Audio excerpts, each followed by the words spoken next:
तुमचा जोडीदार आणि तुम्ही या सदरामध्ये आत्ता आपण पाहणार आहोत 12 तारीख.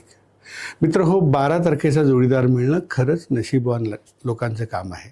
कारण 12 तारखेमध्ये 1 आणि 2चा विशेष संगम आहे आणि 1 आणि 2 या दोन्ही तारखा मित्र अंकाच्या आहेत. 1 म्हणजे राजा, 2 म्हणजे राणी. त्यामुळे हे व्यक्तिमत्व आतून आणि बाहेरून तुम्हाला सपोर्टिव्ह असणार आहे. फक्त एकच गोष्ट लक्षात ठेवायची आहे की 12 तारखेच्या लोकांच्या तुम्ही जर विरोधात गेलात तर ही लोकं लवकर नाराज होतात. ही लोकं तुमच्यापासून दुरावण्याची शक्यता आहे. ही ॲक्शन प्लस इमोशन अशा दोन्ही गोष्टीवर काम करणारी आहेत. पण याच्यामध्ये जर काही खोड कुणी घातली किंवा यांना गैरसमज झाला, यांचा थोडासा अपमान झाला, तर हे मोर सेन्सिटिव्ह असल्यामुळं हर्ट होतात आणि हे तुमच्यापासून दुरावली जाण्याची शक्यता आहे. त्यामुळे यांची काळजी घ्या. यांचा लाभ तुम्हाला नक्की होणार आहे. यांच्याशी थोडंसं सेन्सिटिव्ह वागण्याचा प्रयत्न करा. धन्यवाद.